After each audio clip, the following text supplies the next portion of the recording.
These YieldMax ETFs are absolutely insane. ORK with a 38%, TSLY with a 60%, APLY with the lower 16%, NVDY with a 40%.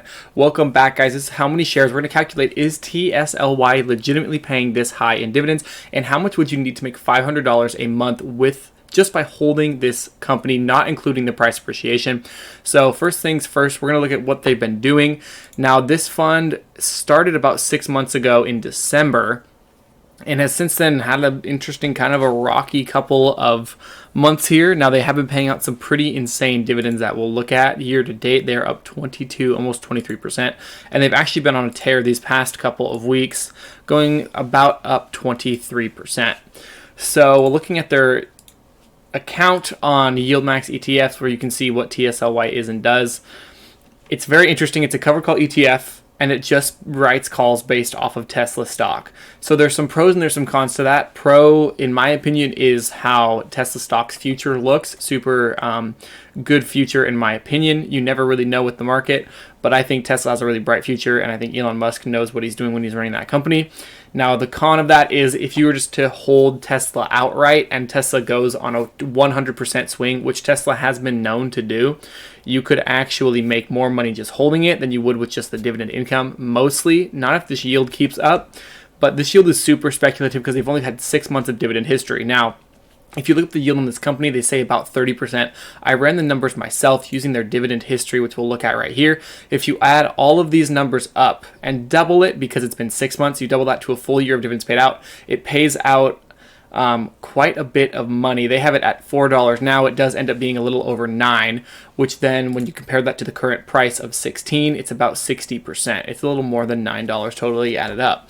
So pretty insane dividend. It is in that 60% range if they can keep it on this track. I'm not sure they will. They already had 1 month, May, where they dropped nearly half in dividends, but you never know what's going on with these companies. So like they say right here, this is a 30% yield, but that's not true so far.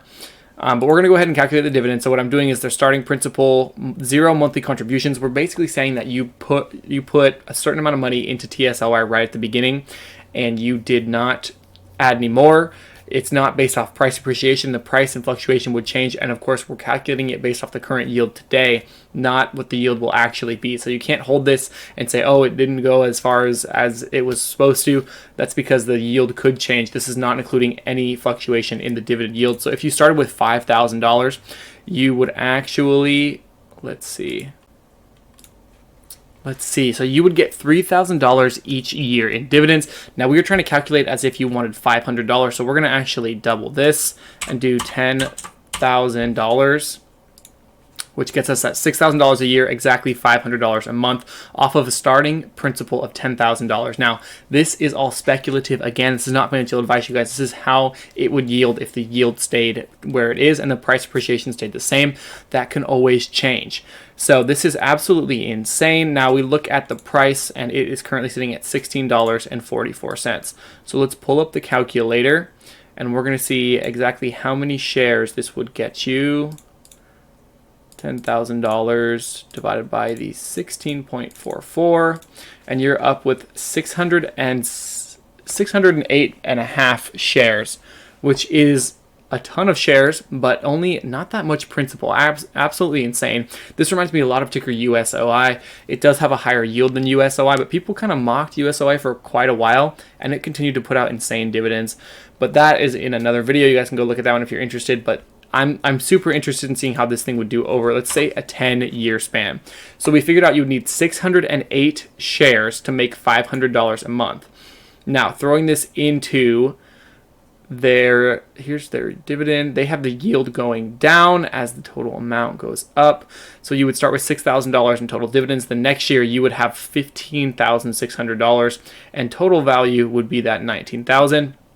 Absolutely insane. So you can see the only difference in total value is you're sitting with that first starter $6,000 from the total $10,000, and you just continue going up. Absolutely insane. So by year 10, if you had just invested, and this is, again, if everything stayed the same, by year 10, if you had invested $10,000, it would be worth $415,000. Most of that coming from dividends, again, because you are not investing anything else. And this is with dividends reinvested. Absolutely insane. Just by the 2-year mark, if the yield stays the same, you would end up making $9,600 in dividends. I mean, you can't beat that. That's actually crazy. So that, this is one to think about. I want to see how the rest of these yield max dividends play out. We'll see how let's look at the other ones. I may do a full video on these other ones for a breakdown, but we'll see. Right now, TSLY has the best dividend history. OARK has a pretty good history too. NVDY is paying out 40%, but has only paid out one dividend so far. It was about 75 cents, which is pretty insane. APLY, not a lot on, and AMZY coming soon. So I'm going to be watching these super closely. Let me know what you guys think down in the comments below. Don't forget to like and subscribe. That helps me out a ton. I appreciate you guys doing that. There's going to be some shorts coming out about these soon, so stay tuned for that, and I hope you guys had a good day in the market.